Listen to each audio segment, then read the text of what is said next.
ആമേൻ, നമുക്ക് വേണ്ടി എല്ലാം നന്നായി ചെയ്യുന്ന ഒരു കർത്താവ്.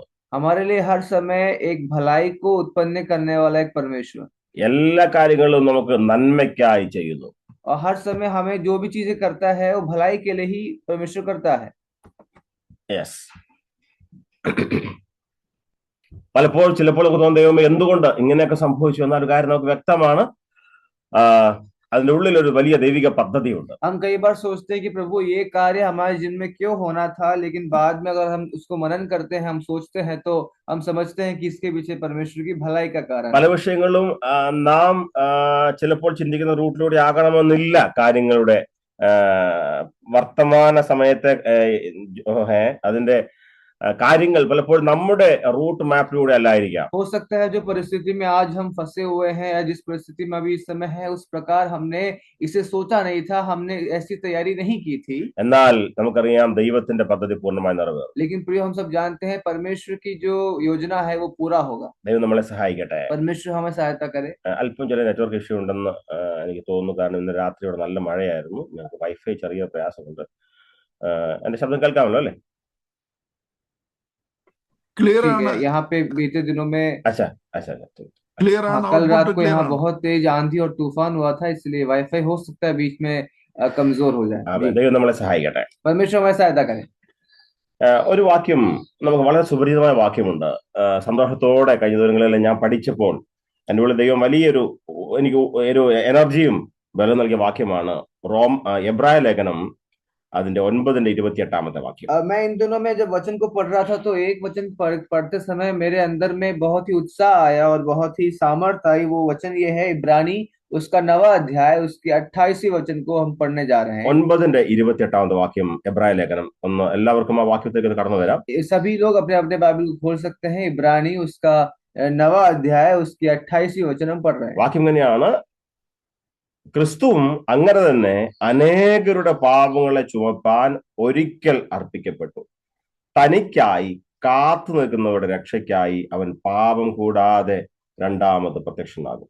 वैसे ही मसीह भी बहुतों के पापों को उठा लेने के लिए एक बार बलिदान हुआ, और जो लोग उसकी बाट जोते हैं उनके उद्धार के लिए दूसरी बार बिना पाप उठाए हुए दिखाई देगा. വായിക്കുന്നു, അവൻ പാപം കൂടാതെ രണ്ടാമത് പ്രത്യക്ഷനാകും. यहाँ पे हम इसका आखिरी भाग में ऐसा पढ़ सकते हैं, उनके उद्धार के लिए दूसरी बार बिना पाप उठाए हुए दिखाई देगा. നമ്മളെല്ലാവരും വളരെ നന്നായിട്ട് മനസ്സിലാക്കിയിട്ടുള്ളതും നമ്മൾ പ്രതിദിനം ധ്യാനിക്കുന്നതുമായ വിഷയമാണല്ലോ നമ്മുടെ കർത്താവിന്റെ വീണ്ടും വരവെന്നുള്ള വിഷയം. प्रियो, हम हर दिन उस पे मनन करने वाले और हर दिन इस बात को सुनने वाले ये बात है कि परमेश्वर के दूसरे आगमन के बारे में. നമുക്കറിയാം, ഇന്ന് രാവിലെ പ്രാർത്ഥനയോടെ നാം ഈ വാക്യം ശ്രദ്ധിക്കുമ്പോൾ നമ്മുടെ എല്ലാവരുടെയും കണ്ണുകൾ ഉയരത്തിലേക്കാണ്. നമുക്കറിയാം കർത്താവിന്റെ വരവിനോട് നമ്മളെല്ലാം വളരെ ശ്രദ്ധയോടെ കാതോർത്തും വളരെ ധ്യാനത്തോടെ നോക്കി നിൽക്കുന്നവരാണ് നാം എല്ലാവരും കർത്താവിന്റെ രണ്ടാമത്തെ വരവിന് വേണ്ടി. हो सकता है हम में से कई जन ऐसे होंगे जब इन्होंने इस वाक्य को जैसे ही उन्होंने पढ़ा,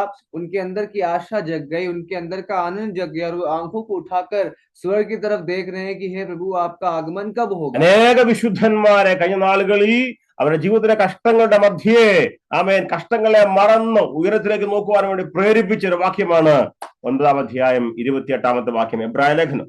प्रियो, बातों को समझें कि कई सारे लोग जो कष्ट में डूबे हुए थे, उनके मन में आशा डालने वाली एक वचन के तौर पे इस वचन को हम देख सकते हैं. इब्रानी उसका 9वां अध्याय उसके 28वीं वचन. 2026 നിരവധി വിഷയങ്ങൾ നമ്മുടെ മുമ്പിൽ നാം കേൾക്കുന്നു. പല ന്യൂസുകളെല്ലാം നടുവിൽ നമുക്കൊരു കാര്യം വ്യക്തമാണ്: നമ്മുടെ കർത്താവിന്റെ വരവ് അതിവേഗം സംഭവിക്കും. 2026 के इन दिनों में प्रियो कई चीजें, कई घटनाएं, कई परिस्थितियां हमारे जीवन में, दुनिया में, अलग अलग देशों में हुई, लेकिन एक बात हम स्पष्ट तरीके से जानते हैं कि प्रभु यीशु मसीह का दूसरा आगमन आने वाला है. ആമേൻ. നമ്മളെ അതിവേഗത്തിൽ കർത്താവിന് വേല ചെയ്യുവാനും അതുപോലെ തന്നെ ആമേൻ വളരെ വിശുദ്ധിയോടെ നിൽക്കുവാൻ നമ്മളെ പ്രേരിപ്പിക്കുന്ന ആമേൻ ഒരു പ്രധാന സംഭവമാണ് നമ്മുടെ അരുമനാഥന്റെ രണ്ടാമത്തെ വരവ്. ये प्रभु के आगमन के पीछे प्रियो अगर हम देखें तो हमारी सेवा का बहुत जल्दी होना और हमारी सेवा में बहुत ही ज्यादा उत्साह लाने का एक कारण है परमेश्वर का दूसरा आगमन. നമ്മുടെ കർത്താവ് അതിവേഗത്തിൽ കടന്നു വരും. हमारा परमेश्वर बहुत जल्द आने वाला है. ആമേൻ. കർത്താവിന്റെ അവന്റെ പ്രത്യക്ഷത നാം നമ്മുടെ കണ്ണുകൊണ്ട് കാണും. हम उस परमेश्वर को अपनी आंखों से ही देखेंगे. ഈ പ്രത്യാശയോടെ പിതാക്കന്മാർ നമുക്കറിയാം നമ്മുടെ മുൻകാല പിതാക്കന്മാർ ജീവിച്ചു. അതെ, ദൈവസഭ പലരും ദൈവസന്നിധിയിൽ വിശ്രമിക്കുന്നു. അവരെല്ലാം കർത്താവിന്റെ വരവിനെ വീണ്ടും കാണും. तो प्रियो, हम जब इस बात को समझे कि जिन्होंने इस वचन को पढ़ा है, वे सब हमारे पिता, जो कलीसिया के जो पिता थे, वे सब इन बातों को पढ़कर आशा में बैठकर प्रभु में सो गए, और वे भी उस दिन जागेंगे और इस परमेश्वर को देखेंगे। നാമും നമ്മുടെ സ്വന്തം കണ്ണുകൾ കൊണ്ട് കർത്താവിന്റെ ആ വരവിനെ കാണും. और प्रियो, हम भी अपनी ही आंखों से उस परमेश्वर के आगमन को देखेंगे। നാം ശരീരത്തിൽ വസിച്ചാലും അല്ല, ശരീരം വിട്ടുപോയാലും നാം ആ വരവിനെ കാണും. चाहे हम शरीर में रहें या फिर हम शरीर में ना रहें, हम उस परमेश्वर के आगमन को महसूस करें। എബ്രായ ലേഖനത്തിന്റെ പശ്ചാത്തലം നമുക്കറിയാം. ക്രൈസ്തവ അതെ യഹൂദ ക്രിസ്ത്യാനികൾ വളരെ പീഡയിൽ പോയപ്പോൾ എഴുതപ്പെട്ട ലേഖനമാണ് എബ്രായ ലേഖനം. तो प्रियो, हम इस बात को समझे कि इब्रानी की जो पत्री है, ये ऐसी पत्री है जब प्रभु के लोग बड़े ही कष्ट में और बड़े ही उत्पीड़न में, बड़े ही सताव के मध्य में लिखी गई किताब है इब्रानी किताब। യഹൂദ അല്ലെങ്കിൽ അതെ യഹൂദ കുടുംബത്തിൽ നിന്ന് വിശ്വാസത്തിലേക്ക് വന്ന യഹൂദ ക്രിസ്ത്യാനികളായിരുന്ന വിശുദ്ധന്മാർ, അവർക്കെതിരെ ഒരുപാട് പീഡകൾ ഉണ്ടായ കാലഘട്ടത്തിൽ അവരുടെ ആളുകൾ മരിച്ചുകൊണ്ടേയിരിക്കുന്നു. എന്തുകൊണ്ട് കർത്താവ് ഈ കഷ്ടതയിൽ നമ്മളെ വിടുവിക്കുന്നില്ല എന്ന് അവർ നിലവിളിച്ചപ്പോൾ അവരെ ബലപ്പെടുത്തുവാൻ വേണ്ടി ദൈവത്തിന്റെ ആത്മാവ് എഴുതിയ ലേഖനമാണ് എബ്രായ ലേഖനം. यहूदी जो लोग हैं, यहूदी लोगों में से मसीही जो लोग बने हुए लोग हैं, उनके ऊपर बहुत ही सताव हो रहा था। उनके कई लाखों लोग मारे जा रहे थे। उसके बीच में बड़े ही कष्ट में, क्लेश में जब वो बैठे थे, तब उस समय परमेश्वर ने उन्हें एक पत्री दी। അപ്പോൾ സകല കഷ്ടതകളുടെ പോകുന്ന ദൈവസഭ വായിച്ച് ധ്യാനിച്ച് മനസ്സിലാക്കി ഈ കാലത്തിലെ കഷ്ടങ്ങൾ സാരമില്ലെന്ന് നമ്മെ പഠിപ്പിക്കുവാനായി ദൈവാത്മാവ് എഴുതിയ ലേഖനമാണ് എബ്രായ ലേഖനം. तो प्रिय, इस बात को समझे कि संसार के कष्ट, संसार के दुख, ये सब यही के हैं, संसार में ही खत्म हो जाएंगे, लेकिन एक अनंत जीवन का सुख हमें मिलने वाला है। ये इस बात पे इब्रानी किताब हमसे कह रही है। ഈ കഷ്ടത ദൈവസഭ അനുഭവിക്കുമ്പോഴും ദൈവസഭയ്ക്ക് വേണ്ടി വില കൊടുത്ത കർത്താവ് ജീവിക്കുന്നു എന്ന് നാം എബ്രായ ലേഖനത്തിൽ വായിക്കുന്നു. ये कष्ट के समय हम जिस परमेश्वर को अपनी पहली प्राथमिकता देते हैं, वो परमेश्वर जिंदा है। इस बात को ये किताब प्रमाणित करती है। ആമേൻ. ദൈവസഭയിലെ ആളുകൾ ക്രൂരമായി പീഡിപ്പിക്കപ്പെട്ട് അവർ കൊല്ലപ്പെടുമ്പോഴും അവരുടെ രക്ഷാനായകൻ ജീവിച്ചിരിക്കുന്നു, ജീവനോടെ ഉണ്ടെന്ന് സഭയെ നിർബന്ധിക്കുന്ന, ഓർപ്പിക്കുന്ന ലേഖനമാണ് എബ്രായ ലേഖനം. कई बार कई अलग अलग परिस्थितियों में जो कष्ट, क्लेश और दुख में जो झेल रहे हैं, जो इस बात को समझ रहे हैं कि मैं ये कष्ट को, इस क्लेश को परमेश्वर के लिए सह रहा हूँ, वो परमेश्वर जिंदा है, वो इस किताब हमसे कहती है। അപ്പോൾ ഈ കഷ്ടതകളെല്ലാം മറികടന്ന് നമുക്കറിയാം ദൈവസഭ ജയിലിലായിരുന്നു. നിരവധി പേർ ക്രൂരമായി പീഡിപ്പിക്കപ്പെട്ടുകൊണ്ടിരിക്കുന്നു. അപ്പോൾ ദൈവസഭയെ മനസ്സിൽ അവരെ ഉദ്ബോധിപ്പിക്കാൻ വേണ്ടി എഴുതുന്ന ലേഖനമായ എബ്രായ ലേഖനത്തിൽ പറയുന്നു, ഈ കഷ്ടതയിലൂടെ പോയിട്ടും നമ്മുടെ കർത്താവ് പിതാവിന്റെ വലത്ത് ഭാഗത്ത് ഇപ്പോൾ നമുക്ക് വേണ്ടി മധ്യസ്ഥത ചെയ്യുന്നു. അവൻ അതിവേഗത്തിൽ നമ്മെ സ്വീകരിപ്പാൻ വേണ്ടി മടങ്ങി വരുമെന്ന് പ്രബോധിപ്പിക്കുന്ന ലേഖനമാണ് എബ്രായ ലേഖനം. जब कलीसिया कष्ट में थी, क्लेश में थी, और इस मध्य में जब वे इन चीजों को सह रहे थे, तब ये एक पत्री उनके लिए एक उत्साह का कारण बनी कि हमारा परमेश्वर यीशु मसीह भी इस प्रकार कष्ट में, क्लेश में सहा, और आज परमेश्वर के दाहिने हाथ में बैठकर हमारे लिए मध्यस्थता करता है। സുവിശേഷങ്ങളിൽ യേശു കർത്താവ് ശരീരത്തോടെ ഭൂമിയിലായിരുന്നപ്പോൾ എന്തെല്ലാം ചെയ്തു എന്ന ചരിത്രം രേഖപ്പെടുത്തുന്നു. और हम सब जानते हैं, इतिहास हमसे कहता है कि सुसमाचार हमसे कहता है कि किस प्रकार प्रभु यीशु मसीह मनुष्य के रूप में आकर कई कष्टों को, कई क्लेशों को सहा।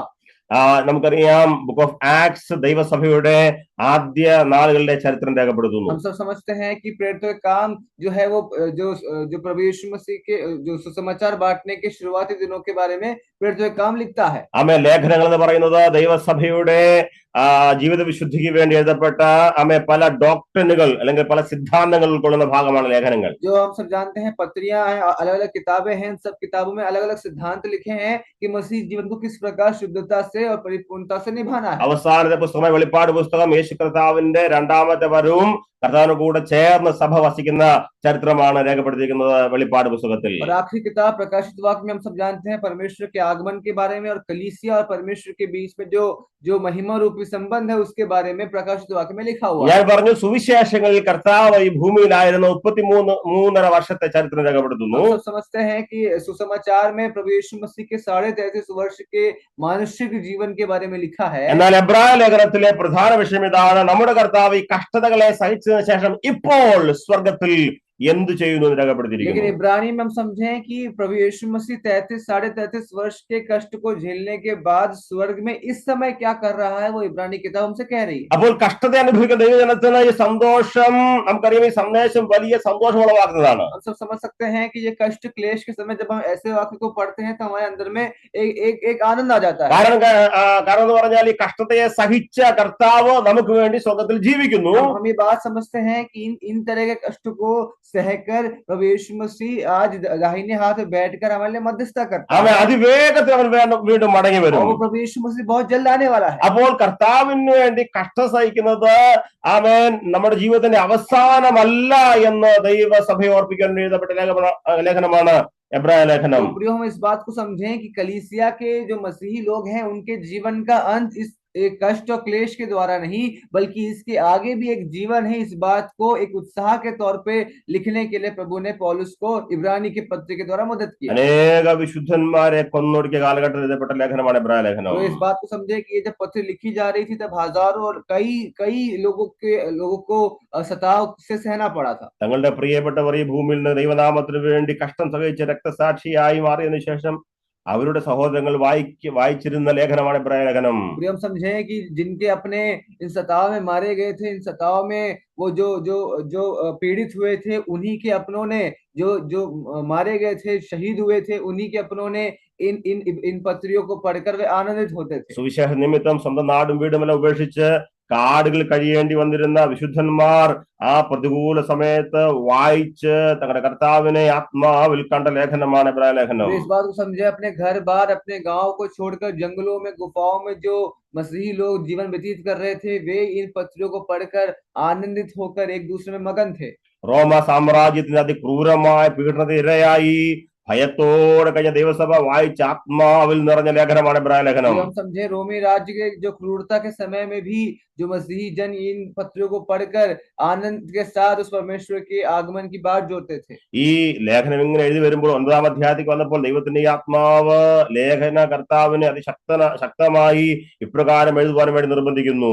हम समझ सकते हैं 9वें अध्याय में जब तक आए तब उस प्रकार जो परमेश्वर के आगमन के बारे में लिखने के लिए परमेश्वर ने इन्हें मदद किया। വായിക്കുന്നു, അങ്ങനെ തന്നെ അനേകരുടെ പാപങ്ങളെ ചുമപ്പാൻ ഒരിക്കൽ അർപ്പിക്കപ്പെട്ടു, തനിക്കായി കാത്തു നിൽക്കുന്നവരുടെ രക്ഷയ്ക്കായി അവൻ പാപം കൂടാതെ രണ്ടാമത് പ്രത്യക്ഷനാകും. इसी प्रकार यहाँ पे लिखा है, वैसे ही मसीह भी बहुतों के पाप को उठाने के लिए एक बार बलिदान हुआ, और जो लोग उसकी बाट जोते हैं उनके उद्धार के लिए दूसरी बार भी बिना पाप उठाए हुए दिखाई देगा। യഹൂദ ക്രിസ്ത്യാനികൾക്ക് ന്യായപ്രമാണമായി മോശയുടെ വ്യവസ്ഥയുമായി നല്ല പരിചയമുള്ളവരായിരുന്നു. हम एक बात को समझे, जो यहूदी लोग जो मसीह में अभी आए थे, वे सब मूसा के व्यवस्था से काफी ज्यादा परिचित थे।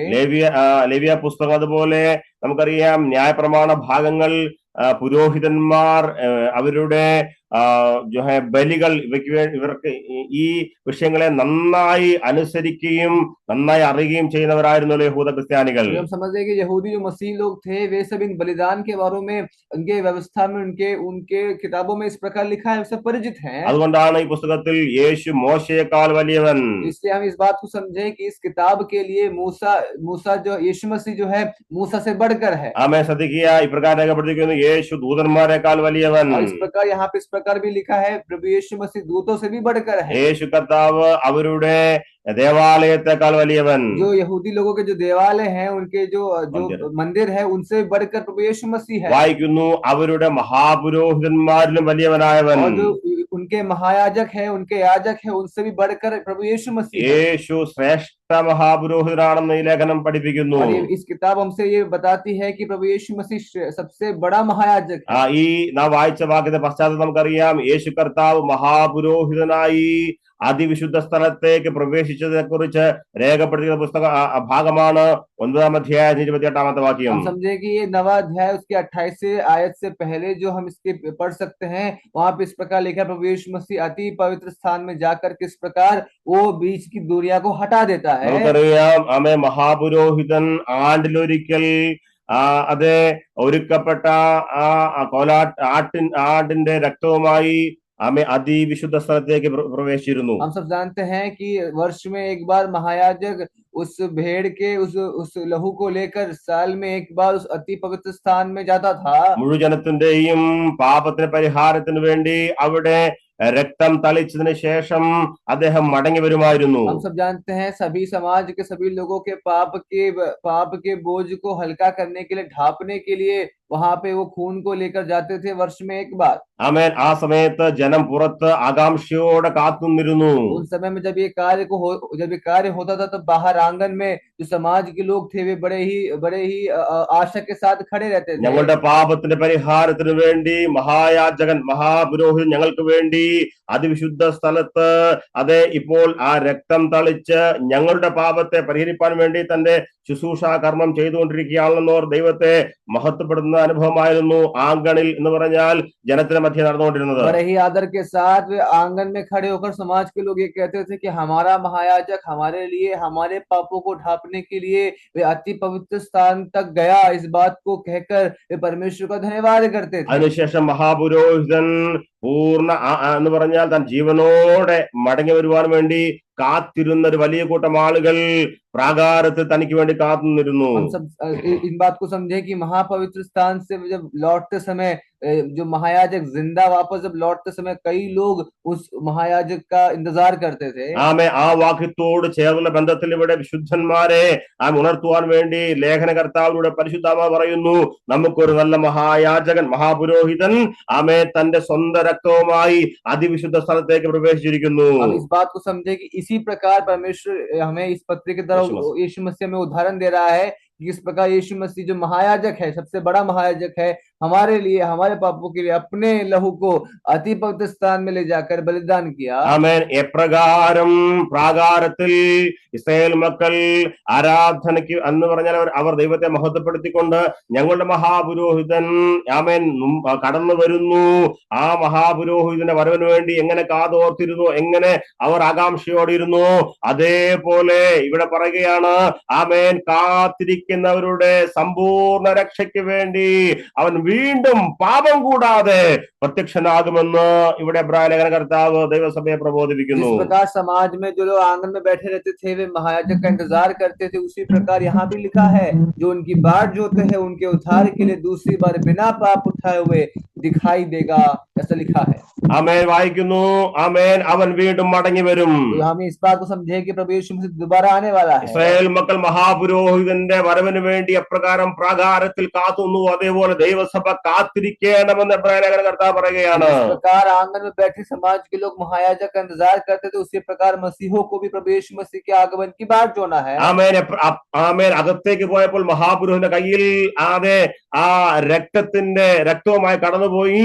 ആമേൻ. തിരിച്ചു വരുമ്പോൾ അവൻ ജനത്തെ ശുദ്ധീകരിപ്പാൻ വേണ്ടി രക്തമില്ലാതെ എന്ന് പറയാൻ അത് തളിച്ചതിന് ശേഷം ആമേൻ മടങ്ങി വരുന്നത് പോലെ ജനത്തെ കരങ്ങൾ ഉയർത്തി ആശീർവദിക്കുന്നത് പോലെ തന്നെ ആമേൻ ദൈവസഭ കാത്തിരിക്കുന്ന മഹാപുരോഹിതനായ കർത്താവ് അവൻ വീണ്ടും മടങ്ങി വരുമെന്നുള്ള വലിയ പ്രത്യാശയുടെ വാക്കുകളാണ് ഈ ലേഖനത്തിൽ നാം വായിക്കുന്നത്. एक बात को समझे, जिस प्रकार महायाजक अति पवित्र स्थान में लहू के कटोरे को लेकर जाकर अर्पित कर सभी समाज के लोगों के शुद्धिकरण के लिए जाता है और वापस में जब लौटते समय कोई खून उसके हाथ में नहीं रहता और उस प्रकार सभी समाज के लोगों को आशीर्वाद देता है, जिस प्रकार महायाजक करता था उस प्रकार प्रभु यीशु मसीह भी दूसरी आगमन में आकर हम सबके बीच में प्रकट होगा। യേശു കർത്താവിന്റെ ആദ്യത്തെ വരവ് നമുക്കറിയാം. നമ്മുടെ എല്ലാ പാപപരിഹാരത്തിന് വേണ്ടി ആമേ കർത്താവ് നമുക്ക് വേണ്ടി യാഗമായി ആ രക്തവുമായി കടന്നു പോയിരിക്കുകയാണ് പിതാവിന്റെ സിംഹാസനത്തിൽ എന്ന് പറഞ്ഞാൽ അതിവിശുദ്ധ സ്ഥലത്തേക്ക്. हम एक बात तो समझे कि प्रभु यीशु मसीह हमारे लिए हमारे पापों के लिए अपने लहू को लेकर परमेश्वर के सामने गया, परमेश्वर के अति पवित्र स्थान में गया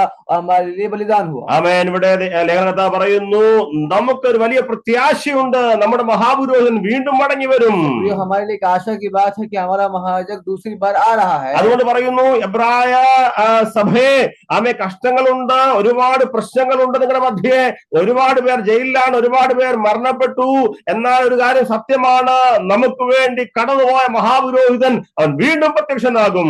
प्रियो, इन बातों को लिखते समय लेखक हमसे इस प्रकार कहता है, मतलब जो पौलुस हमसे इस प्रकार कहता है कि जो तुम कष्ट में हो, जो तुम अभी क्लेश में हो, जो अभी तुम दुख में परिस्थिति में हो, तुम्हें एक बात को समझ के आशा में बैठना है कि तुम्हारा महायाजक दूसरी बार बिना पाप के तुम्हारे बीच प्रकट होने वाला है। എല്ലാവരെയും ആത്മാവിൽ അതിസന്തോഷത്തോടെ നമുക്ക് പറയാം, എന്റെ കർത്താവ് മടങ്ങി വരും. हम प्रियो इस बात को समझे कि हमें बड़े ही आनंद के साथ ये कहना है कि हमारा परमेश्वर आने वाला है। ആമേൻ. ആദ്യകാല ദൈവസഭയിലെ വിശുദ്ധന്മാർ ഉയരത്തിലേക്ക് നോക്കി ഈ വാക്യങ്ങളെ വായിച്ച് കർത്താവിന് ആമേൻ, കർത്താവിന് സ്വന്തം പറഞ്ഞിരുന്നെങ്കിൽ ഹല്ലേലൂയ, 2026 നിരവധി കഷ്ടങ്ങളുടെ മധ്യേ ആമേൻ നമുക്ക് ഒരു കാര്യം സത്യമായി അറിയാം, നമ്മുടെ കർത്താവ് വേഗത്തിൽ മടങ്ങി വരും.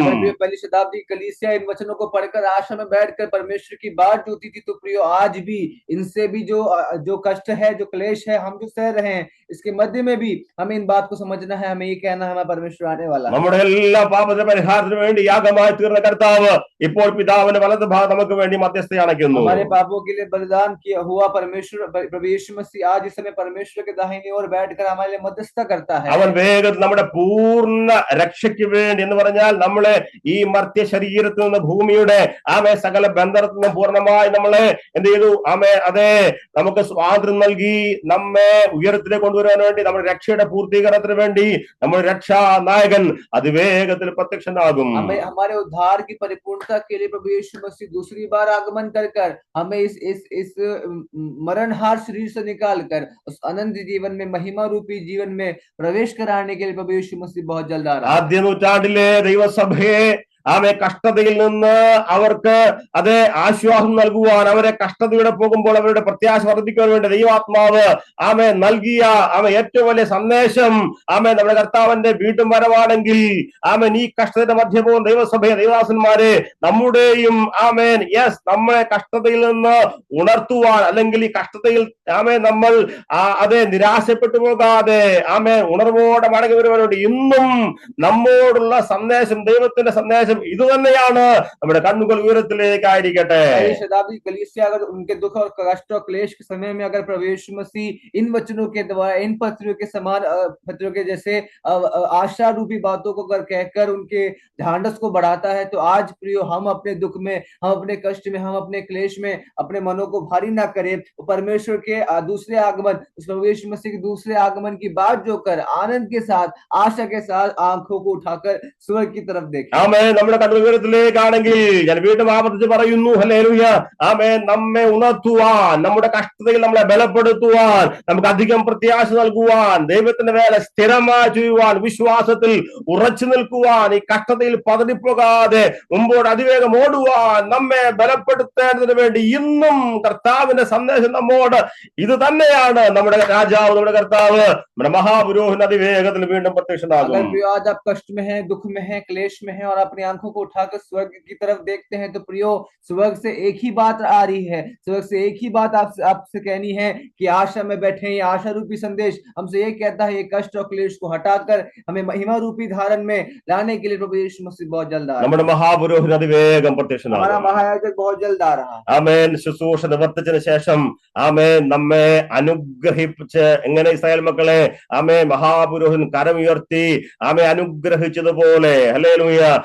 നമ്മുടെ കർത്താവിന്റെ വരവ് അതിവേഗം സംഭവിക്കും. इस प्रकार वर्ष की पहली एक बार करने वाली वो जो प्रथा के बाद महायाजक बाहर आकर समाज में खड़े होकर सबको आशीष देता है, उसी प्रकार प्रभु यीशु मसीह भी दूसरी आगमन में आकर हमारे बीच प्रकट होगा। യഥാർത്ഥത്തിൽ നടക്കേണ്ടിയിരിക്കുന്ന സംഭവങ്ങൾ നേരിലായി പഴയ നിയമത്തിലെ കാര്യങ്ങൾ നടന്നുവെങ്കിൽ നിശ്ചയമായും പൊരുളായ കർത്താവിന്റെ വരവ് അതിവേഗം സംഭവിക്കും. अगर इस बात को समझे कि लिखी हुई बातें अगर हो रही हैं, तो जिस प्रकार पहले होती थी, इस प्रकार अभी भी होने वाली, हम इस बात को समझें। കർത്താവിന്റെ വരവ് അതിവേഗം സംഭവിക്കും. हमारा परमेश्वर प्रभु यीशु मसीह का आगमन बहुत जल्द आ रहा है। അതുകൊണ്ട് സുവിശേഷത്തിന്റെ വേലക്കാർ ആയ നാം അതിവേഗത്തിൽ നമുക്ക് ചെയ്യാൻ ഉത്തരവാദിത്തമുണ്ട്.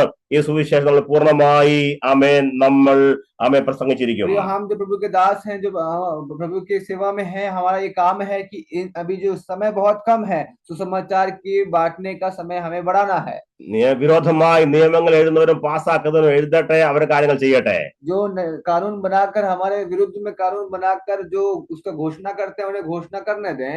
കാരണം നമുക്ക് വ്യക്തമാണ്, റോമ ഗവൺമെന്റിന് നടക്കാതിരുന്ന കാര്യങ്ങൾ ഇന്നത്തെ ഗവൺമെന്റിനും ആമേൻ അതെ നടത്തുവാൻ അവർ പര്യാപ്തരല്ല. കാരണം നമ്മുടെ കർത്താവ് രാജാവായി ആമേൻ അതിവേഗത്തിൽ വരുന്നു. हम जानते हैं जिस प्रकार रोमी राज्य करना चाहते थे वो कार्य आज हमारी सरकार नहीं कर पाएगी, क्योंकि हम जानते हैं हमारा परमेश्वर जिंदा परमेश्वर है। ആമേൻ അത് കർത്താവിന് വരവ് അതിവേഗം സംഭവിക്കും. हमारा परमेश्वर का आगमन बहुत जल्द आने ഈ वाला है। ലോകത്തിലെ ഒരു നന്മയും കണ്ടിട്ട് നമുക്ക് പ്രത്യാശിപ്പാൻ നമുക്ക് വകയില്ല. इस संसार के किसी भी चीज को देखकर हम आशा के साथ नहीं बैठ ആമേൻ सकते। കഷ്ടതയിൽ നമ്മളെ നിർത്തുവാൻ ഈ ഭൂമിയിൽ ഒരു നന്മയും പര്യാപ്തമല്ല. इस कष्ट के समय में हमें आनंद देने के लिए संसार की कोई बात है ही नहीं। ആമേൻ നമ്മുടെ ബുദ്ധിയോ നമ്മുടെ ഓർഗനൈസേഷന്റെ കഴിവുകളോ നമ്മുടെ മറ്റൊരു നന്മയും നമ്മുടെ കഷ്ടതയിൽ നമ്മളെ നിർത്തുവാൻ പര്യാപ്തമല്ല. हम एक बात को समझे, हमारी बुद्धि हमारी संस्था की पकड़ ये सब चीजें हमें आशा में नहीं बैठा ആമേൻ ഉയരത്തിലേക്ക് കഴിവെത്തി പറയാൻ കർത്താവേ ആമേൻ നീ വേഗം വരുന്നതിനായി സ്തോത്രം. आंखों को उठाकर परमेश्वर को धन्यवाद करें, प्रभु धन्यवाद तू जल्द आने वाला ആമേൻ है। വായിക്കുന്നു ആമേൻ തനിക്കായി കാത്തു നിൽക്കുന്നവരുടെ രക്ഷയ്ക്കായി. और ऐसा लिखा है जो बाट जोकर उस परमेश्वर के आगमन के लिए तैयार में बैठे हैं। ആമേൻ തനിക്കായി കാത്തു നിൽക്കുന്നവരുടെ രക്ഷയ്ക്കായി. उनके लिए जो उनकी परमेश्वर की बाट जो रहे हैं उनके लिए ആമേൻ നമ്മളെല്ലാവരും കാത്തു നിൽക്കുകയാണ്. हम उस परमेश्वर की बाट जो रहे हैं, ആമേൻ നമ്മുടെ പ്രത്യാശ ഉയരട്ടെ. हमारी आशा बढ़ने पाए। ആമേൻ പറയാൻ കർത്താവേ ഹല്ലേലൂയ ഞാൻ അങ്ങേക്ക് വേണ്ടി കാത്തിരിക്കുന്നു. हम कहें प्रभु हम आपके लिए तैयार हैं। ആമേൻ ഏതെല്ലാം പ്രശ്നങ്ങൾ ആഞ്ഞടിച്ചാലും चाहे कोई भी कष्ट आ जाए, ആമേൻ ആരെല്ലാം എന്തെല്ലാം പറഞ്ഞാലും कोई कुछ भी बोले, ആമേൻ നമ്മുടെ കൂട്ടുസൗരങ്ങളെ ജയിലിലിട്ടാലും हमारे हमारे हमारे अपनों को अगर जेल में भी डाल दे, നിരവധി പേർ വെല്ലുവിളികൾ നടത്തിയാലും अगर कोई हमें ललकारे भी तो, എന്തെല്ലാം പ്രശ്നങ്ങൾ ആഞ്ഞടിച്ചാലും कोई भी परेशानी आए क्यों ഇന്ന് ना, രാവിലെ ആത്മാവിൽ പറയാമോ अपने आत्मा में कहें प्रिय എന്റെ കർത്താവ് മടങ്ങി വരും. हमारा परमेश्वर आने वाला ആമേൻ ഞാൻ കാത്തു നിൽക്കുകയാ. हम ഹല്ലേലൂയ परमेश्वर का इंतजार कर रहे അത് हैं। വേഗത്തിൽ സംഭവിക്കും. बहुत जल्द होगा। ആമേൻ വേദപുസ്തകം പറയുന്നത് വേഗത്തിൽ സംഭവിക്കും. कहता है बहुत जल्द होगा। ആമേൻ കർത്താവ് മടങ്ങി വരും. हमारा परमेश्वर बहुत जल्द आने वाला है। ആമേൻ കഷ്ടതയെ ജയിച്ച് മരണത്തെ ജയിച്ച് കടന്നുപോയ കർത്താവ് അതിവേഗത്തിൽ മടങ്ങി വരും. कष्ट और मृत्यु को पार कर कर विजय कर कर प्रभु यीशु मसीह बहुत जल्द आएगा। ആമേൻ നടക്കുവാൻ അത് വേഗത്തിൽ നടക്കുവാൻ പോകുന്ന ഏറ്റവും വലിയ സംഭവമാണ് ലോകത്തിൽ യേശു കർത്താവിന്റെ മടങ്ങി വരവ്. बहुत जल्द ये चीज को होने वाला है। ആമേൻ അത് വേഗത്തിൽ സംഭവിക്കും. बहुत जल्द होगा। വായിക്കുന്ന വേദപുസ്തകത്തിൽ ആമേൻ തനിക്കായി കാത്തു നിൽക്കുന്ന രക്ഷയ്ക്കായി അവൻ പാപം കൂടാതെ വീണ്ടും പ്രത്യക്ഷനാകും. जो उनके बाट जोते हैं उस परमेश्वर की बाट जोते हैं उनके लिए बिना पाप के वो परमेश्वर हमारे मध्य में वापस आएगा। ഈ ലേഖനങ്ങളെല്ലാം വായിച്ച് മനസ്സിലാക്കിയ ആദ്യകാല സഭ ആമേൻ വാൾ മുമ്പിൽ പതറിയില്ല. तो प्रियो ये वचन को पढ़कर अगर पहली शताब्दी के लोग तलवार के सामने नहीं डरे तो ആമേൻ ഇന്ന് നമ്മോട് തന്നെ നമുക്ക് ചോദിക്കാം നമ്മുടെ കഷ്ടതയിൽ നമ്മളെ നിലനിർത്തുന്ന ഘടകം ഏതാണ്? तो प्रियो हम इस बात को समझे, हमारे कष्ट और हमारे क्लेश में कौन सी ये बात है जो हमें परमेश्वर के सामने आशा में बैठाती ഈ है। പ്രത്യാശയില്ലാത്ത പലരുമാണ് ആമേൻ ഈ കഷ്ടതയിൽ ആമേൻ പിന്തിരിഞ്ഞ് ഓടുന്നത്. एक बात को समझे, बिना आशा के कारण निराशा में बैठकर बिना किसी आशा में बैठे हुए लोग ही जो है वो भटक जाते हैं। ആമേൻ ഞാൻ വീണ്ടും ആവർത്തിച്ച് പറയുന്നു, ആദ്യ നൂറ്റാണ്ടിലെ ദൈവസഭ അതിക്രൂരമായ പീഡയിലൂടെ കടന്നു പോയപ്പോൾ നമുക്കറിയാം ആ പീഡയെ തുലനം ചെയ്താൽ ഇന്ന് നമുക്ക് ഒരു കഷ്ടതയുമില്ല. അതിന്റെ ഒരു ശതമാനം പോലും ഇല്ലെന്ന് പറയാം. ഹല്ലേലൂയ. അന്നത്തെ ആളുകളെ വാൾ കൊണ്ട് തീർത്ത് എത്രയോ ലക്ഷക്കണക്കിന് നമുക്കറിയാം വിശുദ്ധന്മാരുടെ ഏകദേശം ചരിത്രം പഠിക്കുമ്പോൾ 14 കോടിയോളം രക്തസാക്ഷി ഉണ്ടെന്നാ പറയുന്നത്. അങ്ങനെയെങ്കിൽ അത് എണ്ണി കണക്കുള്ളതാ. അത് കണക്കില്ലാത്ത എത്രയോ കോടികൾ എന്ന് പറഞ്ഞാൽ ഇപ്രകാരമുള്ള അനേക വിശുദ്ധന്മാരെ കൊന്നൊടുക്കിയ ആ കാലഘട്ടത്തിലെ വിശുദ്ധന്മാരെ കണ്ണുകൾ ഉയരത്തിലേക്കായിരുന്നെങ്കിൽ ഹല്ലേലൂയ 2026 ഈ മാർച്ച് മാസം നമുക്ക് പറയാമോ കർത്താവേ ഹല്ലേലൂയ ഇനി എത്ര വലിയ പീഡയുണ്ടെങ്കിലും ഹല്ലേലൂയ എനിക്കൊരു പ്രത്യാശയുടെ നാഥ അങ്ങയുടെ വരവിന് വേണ്ടി ഞാൻ കാത്തിരിക്കുന്നു. ഹല്ലേലൂയ പ്രത്യാശയ്ക്ക് അല്പം പോലും കുറവ് സംഭവിക്കാതെ രാവിലെ ഞാൻ ആവർത്തിച്ച് പറയുന്നു, യേശുവിന്റെ നാമത്തിൽ അത് സംഭവിക്കും. കണ്ണൂർ ഉയരത്തിലേക്ക് നോക്കാം, യേശു കർത്താവിന്റെ വരവ് അതിവേഗം സംഭവിക്കും. हम इस बात को समझें कि जिस प्रकार पहली शताब्दी के लोग बिना इन्हीं वचन को पढ़कर तलवार के सामने नहीं डरे, और अगर हम इस बात को समझे जो आज जो कष्ट है, जो पहली शताब्दी में जो कष्ट है उसमें बहुत बड़ा प्रियो अंतर है। पहले शताब्दी में तलवारों से खत्म कर देते थे, तलवारों से पूरे गांव को खत्म करते थे, गांव को जला देते थे। उसके अगर हम देखें तो हमारा कष्ट कुछ भी नहीं। अगर इन वचनों को पढ़कर पहली शताब्दी के लोग अगर आशा में बैठ सकते हैं तो आज इन वचन को पढ़कर हम भी उस परमेश्वर के सामने आशा रूपी आशा में बैठकर उस परमेश्वर के आने की बात जो सकते हैं। എത്രത്തോളം ശ്രദ്ധയോടെ ആളുകൾ ആ മഹാപുരോഹിതന്റെ മടങ്ങി വരവിന് വേണ്ടി കാത്തിരുന്നു. ഹല്ലേലൂയ. ആമേൻ സാധാരണ മനുഷ്യനായിരുന്ന ലേവ്യ ഗോത്രത്തിലെ ഒരു മഹാപുരോഹിതന് മടങ്ങുന്നതിന് വേണ്ടി ഇസ്രായേൽ മക്കൾ ആമേൻ കാത്തിരുന്നെങ്കിൽ ഹല്ലേലൂയ രാജാതിരാജാവും കർത്താവുമായ ആമേൻ ശ്രേഷ്ഠ മഹാപുരോഹിതനായ നമ്മുടെ കർത്താവിന്റെ മടങ്ങുന്നതിന് വേണ്ടി നാം എത്രയധികം ആമേൻ ശ്രദ്ധയോടെ കാത്തിരിക്കണമെന്നുള്ള വലിയ ആത്മീയ സത്യമാണ് ഇന്ന് രാവിലെ നാം इस മനസ്സിലാക്കുന്നത്. बात को समझे, जो महायाजक जो एक साधारण सा व्यक्ति है, लेवी के खानदान का है, लेवी के घराने का है, जो उस साधारण व्यक्ति के अगर वहां से आंगन तक आने के लिए अगर जो बाहर समाज में लोग बैठते थे वे बड़े ही आनंद के साथ, आशा के साथ अगर बैठ सकते थे, तो राजाओं का राजा के आगमन में हमें कितने आनंद के साथ, कितने आशा के साथ बैठने की जरूरत है। അകത്തേക്ക് കടന്നുപോയ മഹാപുരോഹിതന്റെ ജീവിതത്തിൽ ഏതെങ്കിലും വീഴ്ചകൾ ഉണ്ടായിട്ടുണ്ടെങ്കിൽ നമുക്കറിയാം അദ്ദേഹം മടങ്ങി വരില്ലായിരുന്നു. കാരണം അവിടെ മരിച്ചു വീണ ചരിത്രമുണ്ടെങ്കിൽ ഹല്ലേലൂയ നമ്മുടെ മഹാപുരോഹിതൻ ശ്രേഷ്ഠ മഹാപുരോഹിതൻ അവൻ തനിക്ക് വേണ്ടി ഒരു യാഗത്തിന് ആവശ്യമില്ലാതിരുന്നവൻ, അവൻ ജനത്തിന്റെ പാപത്തിന്റെ പ്രായശ്ചിത്തത്തിന് വേണ്ടി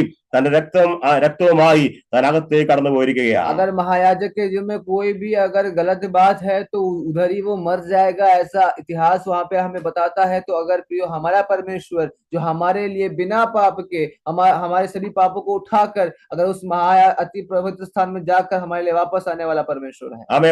ആ കാലത്തിലെ ജനം ഞങ്ങളുടെ മഹാപുരോഹിതൻ മടങ്ങി വരുമോ ഇല്ലയോ എന്നുള്ള വിഷയത്തിലായിരുന്നു. എന്ന് പറഞ്ഞാൽ ഏതെങ്കിലും ബലഹീനത ഉണ്ടായിരുന്നെങ്കിൽ താൻ അവിടെ മരിച്ചു വീഴും എന്ന് പറഞ്ഞാൽ ആമേൻ അവരുടെ ഉള്ളിൽ വലിയ കൺഫ്യൂഷൻ ഉണ്ടായിരുന്നു. ആമേൻ സംഭവിക്കുമോ, മടങ്ങി വരുമോ? പക്ഷേ നമുക്കൊരു കാര്യം വ്യക്തമാ ഹല്ലേലൂയ, നമ്മുടെ രാജാവ് നമ്മുടെ മഹാപുരോഹിതൻ ആമേൻ കളങ്കമില്ലാത്തവൻ, പാപത്തോട് യാതൊരു ബന്ധവുമില്ലാത്തവൻ, ആമേൻ അത് വിശുദ്ധൻ ഹല്ലേലൂയ.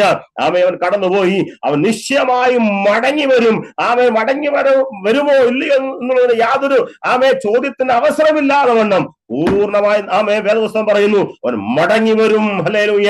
ആ മഹാപുരോഹിതൻ മടങ്ങി വരവ് അതിവേഗം സംഭവിക്കും. उन दिनों महायाजक के अंदर जाने पे बाहर समाज के लोगों में थोड़ा सा वो आपस में बड़े ही कंफ्यूजन में बैठते थे। उनके अंदर बहुत सारे सवाल थे कि क्या ये महायाजक वापस बाहर आएगा कि नहीं, क्योंकि अगर एक बार अगर पाप किया है तो वही मर जाएगा। इस प्रकार का इतिहास जब हम देखते हैं तो हम एक बात को समझे, हमारा परमेश्वर बहुत जल्द आने वाला है। हमारा परमेश्वर पक्का आने वाला परमेश्वर है, निष्कलंक परमेश्वर, निष्पाप परमेश्वर बहुत जल्द आने वाला। हम इस बात को बाट जो के बैठना है। കണ്ണുകൾ ഉയരത്തിലേക്ക് നോക്കി പറയാൻ, കർത്താവേ നീ അതിവേഗത്തിൽ മടങ്ങി വരുന്നതിനായി സ്തോത്രം. आंखों को उठाकर परमेश्वर को धन्यवाद करें, प्रभु आपके आगमन के लिए धन्यवाद। നീയോട് പറയാൻ, കർത്താവ് ഇത്ര വലിയ പ്രത്യാശ എനിക്ക് നൽകിയിട്ടുണ്ട്, സ്തോത്രം. इतनी बड़ी आशा देने के लिए प्रभु धन्यवाद। ആമേൻ ഈ ഭൂമിയിലെ ഒരു നന്മയുമല്ല ആമേൻ നമ്മെ ആമേൻ കഷ്ടതയുടെ പോകുവാൻ നിർബന്ധിക്കുന്നത്, ആമേൻ നമ്മളെ ആമേൻ ബലപ്പെടുത്തുന്നത്. ആമേൻ ജീവൻ പോകേണ്ടി വന്നാലും ഹല്ലേലൂയ നാം പുറകോട്ട് മാറാതെ നിൽപ്പാനൊരു ആമേൻ കാരണമുണ്ട്. ആമേൻ നമുക്ക് വേണ്ടി കടന്നുപോയ കർത്താവ് അവൻ വീണ്ടും പാപം കൂടാതെ മടങ്ങി വരും. संसार की और कोई चीज हमें आशा नहीं देगी, बल्कि वो परमेश्वर के आगमन में जो परमेश्वर जो आ रहा है, वो परमेश्वर के आगमन की बात जो कर हम आशा के साथ बैठते हैं। നിശ്ചയമായും ഈ പ്രത്യാശ നമ്മളെ അതിവേഗത്തിൽ ദൈവത്തിന്റെ വേല ചെയ്യുവാൻ നിർബന്ധിക്കട്ടെ. इन वचनों के द्वारा परमेश्वर हमें आशा से भरकर सेवा के लिए परमेश्वर हमें इस्तेमाल करने वाला है। ആമേൻ നിരവധി വെല്ലുവിളികൾ നാം കേൾക്കുമ്പോൾ അവയെ കണ്ട് ഭാരപ്പെട്ടു പോകാതെ ധൈര്യമായി പറയാം, ഹല്ലേലൂയ ആമേൻ എന്റെ കർത്താവ് വീണ്ടും മടങ്ങി വരും. कई बार लोगों की बातों को सुनकर अपने आप को निराश न कर हमें अपने मन में कहना है हमारा परमेश्वर आने वाला ഈ കഷ്ടതയുടെ കാലങ്ങൾ തീരാ ദൈവവും ചെയ്യും. ये कष्ट और ये क्लेश खत्म होगा प्रिय। ഈ വെല്ലുവിളിയുടെ നാളുകൾ ये അവസാനിക്കാറായി. ललकार की बातें, इधर उधर की बातें जल्द खत्म होगी। ദൈവസഭ ആമ എല്ലാ കാലത്തും കഷ്ടം സഹിക്കേണ്ടവരല്ല. हर समय कष्टों को सहने की जगह नहीं है कलीसिया। ആമേൻ നിശ്ചയമായി നമ്മുടെ കഷ്ടങ്ങൾക്ക് ഒരു അവസാനമുണ്ട്. हमारे कष्ट और क्लेश का अंत बहुत जल्द आएगा। ആമേൻ നാം ഇവിടുന്ന് അതിവേഗത്തിൽ ആമേൻ യാത്ര ചെയ്യാനുള്ളവരാണ്. हम बहुत जल्द यही से यात्रा कर जाने वाले लोग हैं। ആമേൻ കർത്താവിന്റെ ആ കാഹനാദം മുഴങ്ങാറായി. वो परमेश्वर की तुरही फूकने वाली है। ആമേൻ നമ്മളുടെ ഇവിടുന്നുള്ള യാത്രയ്ക്ക് ആമേൻ നാം തയ്യാറാകട്ടെ. हम उस यात्रा के लिए अपने आप को तैयार करें। യെസ് ആമേൻ നമ്മുടെ കാലുകൾ ഇവിടുന്ന് ഉയരുവാൻ സമയമായി. हमारे पैरों को यहाँ से उठने का समय आ गया। ആമേൻ നമ്മളെ ആമേൻ സ്വീകരിപ്പാൻ വേണ്ടി ആ വാഹനം അതിവേഗത്തിൽ വന്നുകൊണ്ടിരിക്കുകയാണ്. हमें स्वीकार करने के लिए वो वाहन बहुत जल्द आ रहा है। അതിവേഗത്തിൽ നമ്മൾ ഈ ലോകത്തോട് ആമേൻ ഗുഡ് ബൈ പറയേണ്ട സമയമായി. बहुत ही जल्द हमें इस संसार को अलविदा कहने का समय आ रहा है। ആമേൻ അതിവേഗത്തിൽ ദൈവസഭ ഇവിടുന്ന് യാത്ര ചെയ്യാൻ വേണ്ടി പറക്കുവാൻ വേണ്ടി ആമേൻ തയ്യാറായിരിക്കുന്ന പക്ഷിയെ പോലെ ആമേൻ അതേ സഭ ശ്രദ്ധയോടെ ഇരിക്കുകയാണ്. കാരണം നമ്മുടെ നാഥൻ അതിവേഗത്തിൽ മടങ്ങി വരുന്നു. वो परमेश्वर की बात जो कल कलीसिया तैयार है कि वो परमेश्वर बहुत जल्द आने वाला ഈ है। പ്രത്യാശയോടെ വേഗം മുമ്പോട്ട് പോകാം. वो इस आशा को अपने मन में रखकर हम आगे बढ़ेंगे। തനിക്കായി കാത്തു നിൽക്കുന്ന ഒരു രക്ഷയ്ക്കായി അവൻ പാപം കൂടാതെ വീണ്ടും പ്രത്യക്ഷനാകും. जो परमेश्वर की बाट जो रहे उस परमेश्वर के लिए जो लोग बाट जो रहे उनके लिए प्रभु यीशु मसीह बिना पाप के दूसरी बार आने वाला है। ഈ വചനങ്ങളാ ദൈവം നമ്മളെ സഹായിക്കട്ടെ. इन वचनों के द्वारा परमेश्वर में आशीष നമ്മൾ करे। പ്രാർത്ഥനയോടെയും വളരെ പ്രത്യാശയോടെയും ആയിരിക്കാം. प्रार्थना के साथ आशा के साथ बैठेंगे तो നമ്മുടെ ക്ഷീണമെല്ലാം മാറട്ടെ. हमारा सभी हमारा जो थकावट है जाने ഏതെങ്കിലും पाए। രീതിയിൽ മനസ്സിൽ ഏതെങ്കിലും വാർത്തകളോ ഏതെങ്കിലും രീതിയിലുള്ള ടെൻഷനോ ഉണ്ടെങ്കിൽ രാവിലെ ആത്മാവിൽ പറയാം, ഹല്ലേലൂയ, എന്റെ കർത്താവിന്റെ വരവ് അതിവേഗം സംഭവിക്കും. तो प्रिय अगर कोई हमें कष्ट की बात है, दुख की बात है, अगर सोचने वाली बात है, तो प्रिय हम एक बात को समझे, हमारा परमेश्वर आने वाला है। നമ്മുടെ കർത്താവ് അതിവേഗത്തിൽ വരുന്നു. हमारा परमेश्वर आ रहा है। ആ ദിനം വേഗത്തിൽ സംഭവിക്കും. वो दिन बहुत जल्द आएगा। ദൈവം നമ്മളെ സഹായിക്കട്ടെ. परमेश्वर में सहायता करे। God bless you all. आमीन। ആമേൻ. ആമേൻ.